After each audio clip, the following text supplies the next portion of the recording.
ग्वालियर के सिंधिया खानदान के चश्मो चिराग महा आर्यमान सिंधिया राजनीति में आने के बारे में विचार कर रहे हैं। महा आर्यमान सिंधिया ने बीते दिन कहा था कि सियासत में आने की उनकी रुचि नहीं है। अब एक ताजा इंटरव्यू आर्यमान ने कहा कि सियासत के लिए उन्होंने दरवाजे बंद नहीं किए हैं, वो किसी वक्त राजनीति में भी आ सकते हैं। महा आर्यमान सिंधिया ने कहा कि अगर वो राजनीति करेंगे तो उसमें युवाओं की झलक पेश करना चाहेंगे। उन्होंने कहा कि मैंने इकोनॉमिक्स पढ़ी है और उसके मुताबिक भारत को उत्पादकता को सफल बनाने के लिए युवाओं पर ध्यान देना बहुत जरूरी है। महा आर्यमान सिंधिया ने इंटरव्यू में ये भी कहा कि युवाओं पर ध्यान देने से आर्थिक सशक्तिकरण भी होता है। बता दें कि महा आर्यमान की पिछली 3 पीढ़ियां सियासत से जुड़ी हुई हैं। महा आर्यमान सिंधिया अभी 27 साल के हैं। उनके पिता ज्योतिरादित्य सिंधिया पहले कांग्रेस और अब बीजेपी में हैं। कांग्रेस और बीजेपी की केंद्र सरकारों में ज्योतिरादित्य सिंधिया मंत्री के तौर पर दायित्व निभा चुके हैं और अभी पद पर हैं।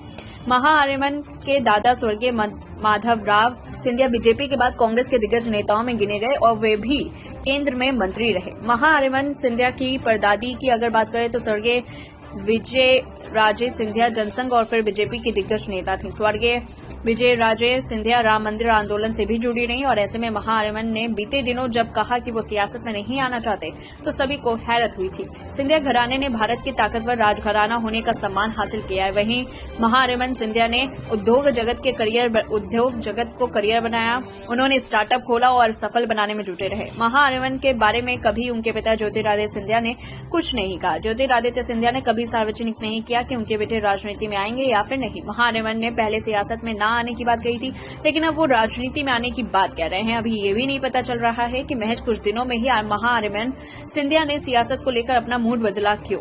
महा आर्यमान ने इंटरव्यू में कहा कि वो हमेशा से बिजनेस करना चाहते थे। उन्होंने बताया कि अभी बिजनेस में जड़ जमाने का उनका इरादा है। सिंधिया ने एक सवाल के जवाब में कहा कि उनके पास अभी बहुत काम है, साथ ही देश के बारे में भी काफी जानना बाकी है। इस खबर को लेकर के आपकी क्या राय है, हमें कमेंट बॉक्स में बताएं।